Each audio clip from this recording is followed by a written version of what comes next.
Howdy, y'all. G'day. How you going? It is the weekend. Hell yeah. Let's have some fun and look at some funny and crazy Australia posts and just sit back, relax, and have a laugh. Here we go. All right, this video is titled Just Another Day in Australia. Let's have a look. I don't think it has sound. Okay. We're in a neighborhood. Oh my God. Oh my God, that guy came out of nowhere. Look at him. He wants in. He's like, nope, never mind. I can't tell if those are kangaroos or perhaps wallabies. Are wallabies? Question, are wallabies as crazy as some kangaroos can be? I suppose maybe, right? Although, look at it's kind of spectacular. It's almost like, yeah, they make some really dumb decisions. But at the same time, they're majestic, right? Like, how do they jump that high? Look at this. Boom. Took a hard landing, broke the fence. He doesn't even care. And he might have been feeling it a little bit. I don't know. Because I think we all know if you really wanted to, I think he could jump over this gate as well. Let's see what the comments say. If you didn't have cameras, you'd never believe this is how your fence broke. That's a good point. Oh my God. That's why cameras are important, man. Because if you wake up and you go leave your house and you see your fence is broken like that, you're going to be like, what the hell happened? Right? You're going to think some foul play, some vandalism. That is bizarre. Just imagine trying to get that past a landlord. You see, mate, Rue went right through the fence. Hate it when they take off without even leaving a note. Definitely a hit and a hop. Oh my God. That was genius. Alrighty, this post is titled, What's Up With This Country? Let's see. People have warned me about the snakes and the spiders, but why has nobody warned me about the crickets? The crickets. My God, look at all of them. Oh, what the fuck? Yikes. They're making their cricket noises. Those are indeed crickets. It's funny because I actually love like the ambiance of, a nice night that was, a warm day. It's cooling down at night and you hear that cricket sound. It's such a good, I don't know. It's like a nostalgic feeling, right? It's fun.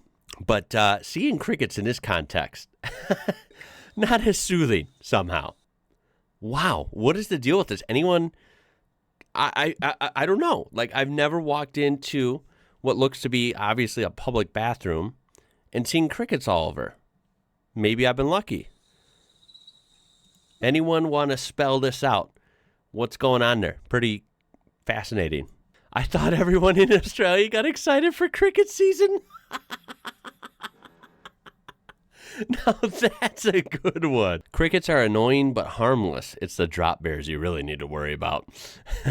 Okay, so someone's phone, like GPS or map app or whatever, wants them to go from way over here, kind of near, it looks like maybe Melbourne area, let's just pretend, right? All the way up here and all the way over and all the way down to go to Perth instead of cutting, I don't know, kind of straight across like this, following kind of like the coastline, right? Yeah, sounds pretty weird. It also sounds par for the course because I told you I would love to do a video series on all the times and kind of crazy horror stories that my wife and I have over the years, especially when we were younger, not so much now, of our phone really screwing us with directions before.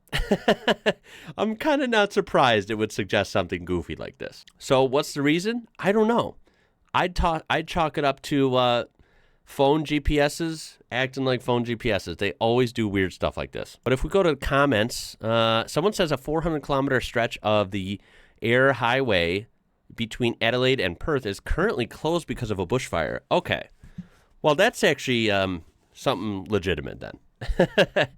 I'm guessing this is the only way around. Okay, that's wild. So there's only 2 sealed roads linking Western Australia to the rest of the country? Is that true? That's actually kind of crazy. I know it's super empty and just kind of wild out here, right? So I'm not like blaming the country for only having 2 ways into that state, which just sounds mind-blowing because look how big of a state border that is. But damn, that is like messed up. That's crazy, dude. But I guess it makes sense, right? It's not like they're going to make a million different entrances. There's just not enough need for it, I suppose. That's a weird situation. All I wanted was mixed nuts. It does indeed say unsalted mixed nuts with macadamias and pistachios. But instead, it looks to be, well, nothing but just regular old peanuts right there. Man, I tell you what, some of these brands really starting to screw us over, right? We've heard of the whole, slowly downsizing, shrinkflation, right? Now they're just straight up lying on the bag. There's a mix of big and small peanuts. Well, there you go. It wasn't a lie after all. It's still mixed nuts.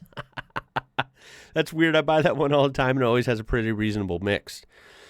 Yeah, I think it's probably a dud. I think this probably can happen sometimes, or maybe maybe it's darker than that. Maybe they're trying to, lie about it and cut costs somehow. But yeah, we'll chalk it up to it was a mistake.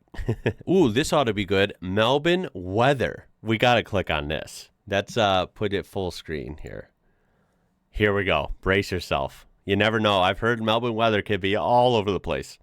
Here we go. Weather come. It's fucking sunny outside, and it's fucking hailing.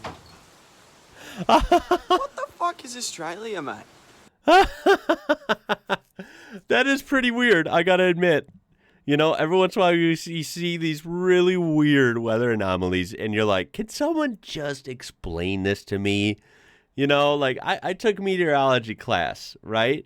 For a while. I'm not a meteorologist, don't claim to be, but I did have an interest in it when I was younger, and some things just don't make sense. This is pretty funny. Blue skies, everything's green, you got the sun out, but it's hailing? What the hell, man? Sunny with a chance of ice balls. If you don't like the weather in Melbourne, just remember, wait 15 minutes. This is actually spectacular. If you've ever doubted that there's like really such a thing as a connection that can be made on all different levels between animals of many sorts and humans, it's really something spectacular. This post is proof of that. So it says, my mom has been watching a few of these guys every day for the last 3 months. Unfortunately, she passed yesterday, and then this happened today. So let's go ahead and tune in. We'll put it to full screen. And let's take a look what these birds have done.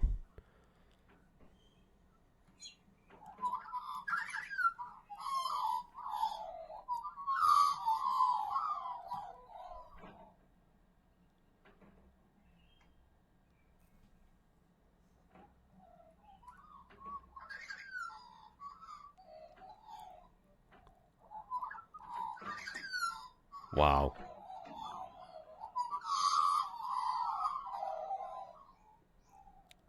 Isn't this crazy? Surreal, almost.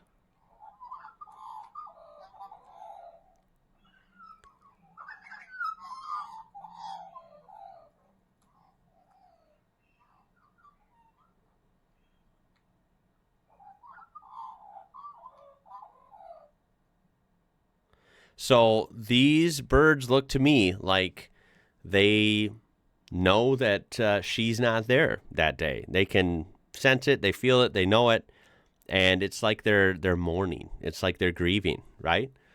That's wow. That's actually wild. There's a subreddit called Reddit/Grief. They would love, or they would adore this post. How beautiful. I'm sorry for your loss, but I'm thankful you were given this beautiful moment, no matter where you believe it came from. Cheers, just send it over there. That's cool. That's good that they were able to do that. Yeah, like the fact that they knew and they did like a grieving tune or song like that is just, it's amazing to me. Sorry for your loss. I had a family of magpies do this when my pop passed. Every weekend he would sit on the front patio with his coffee and paper and share his toast with the local maggies. They adored him, and he adored them. That's really cool. Magnificent creatures, aren't they? I hope for you that they can be a totem worthy of your mother's memory. Magpies are super intelligent. They know and they understand. What's this one? Do you really do this? Schnitzel. A schnitzel, colloquially known as, or known in Australian English as a schnitty, is a thin slice of meat. The meat is usually thinned by pounding with a meat tenderizer. Most commonly, the meat is breaded before frying. You call schnitzels schnitties. That's freaking hilarious. I am on the schnitty committee. I'm watching my weight, so now I'm on the itty bitty schnitty committee. The Twix and Mars pods taste exactly the same. There's no discernible difference between them. Don't bother arguing with me. I'm prepared to die on this tiny hill. Having just conducted my own very rigorous taste testing with me and 3 of my family members for science, we can confirm that they're identical. I mean, geez, they even look identical on the bag, don't they? Mars and Twix on their own should taste quite different. The only difference between their ingredients is that Mars have barley malt extract listed as a minor ingredient down near emulsifiers and salt, where the Twix ones don't have that. Apparently, this has been done on a podcast? Wow. So what's your guys' opinion? I guess I need to hear this. I don't have one because I've never tried these side by side. Mars pods versus Twix pods. Are they the same thing? Are we getting scammed here again? Gotta let me know. This is how my girlfriend likes her Vegemite. Can I trust her? Oh my God. That's scary. That actually scares me. Remember, I'm someone who does like Vegemite. It is a bizarre food and it's very different, but I have had it a lot since, I was introduced to it from this channel and from you guys, and it is good, especially, there's different ways to go about it. That is not how you go about it. That, as someone who does respect the product, that is frightening. That is, that's grotesque. That's not happening. Mate, it looks like she'd stand shoulder to shoulder in the trenches through the worst of it. Yeah, you can trust her. Marry her. That's true. That's true. She's a tough cookie. She can handle this. Look at this. It seems like some stores in Australia, just like here in the U.S., don't even try anymore. We have a low price tag higher than the old price. At least try and hide the fact I'm paying more. This is a classic that definitely stores have pulled before. You see the original price tag hidden below there, $9.50. Low price, big red, tag with the bold letters, $9.80. You're saving a whole, well, actually you're spending more. You're spending 30 cents more. What the hell is up with that, man? They think people are stupid? Come on. One of the best views. Oh my God, this is beautiful. Where is this? Yes, please don't come to Canberra. It's awful. Tell your friends. Ah, okay. Yeah, it looks like an awful place. Let's take a look. Yeah, just awful. Wow. Very cool. Damn. Alrighty, and finally, then, episode, we have a typo in the new $50 note. Is this possible? Let's see. Was just made aware of the typo in the new 50. Responsibility. Oh, hold on. Oh, hold on. Yeah, they're missing an I, mate. Actually, it's down here. They didn't even circle this one either. Oh, wow. Let's see what the comments say. If you aren't happy with the mistake in your notes, feel free to send them over to me and I'll provide a free exchange. Correction, typo in 5-year-old $50 note. This was noted back when it was released. Oh, so this is, let's see, the print run produced 46 million of the notes at a value of $2.3 billion. So there's probably still a few about the place. Okay, so this was a mistake and it was already noted and corrected then. So I suppose newer $50 notes are good to go. This was around 2018, 2019 year notes. Okay, so anyone have any of these or notice this? You'll have to let me know. It's always kind of fun and interesting when you find problems or weird, hidden things within, currency notes and stuff. But, hey, it is the weekend. I hope you guys are having a great one. These are always fun. Like always, guys, Australia delivering the awesome posts. Can't wait to see what you have to say in the comments. Don't be afraid to say hello. Yeah, thank you guys for watching. I do appreciate you. Lots of cool stuff coming, okay, this weekend. So stay tuned if you're going to be watching. Otherwise, I will see you next week. Enjoy your weekend. I appreciate you guys. My name is Ian. You're watching IWrocker. And until next time, y'all, catch you later.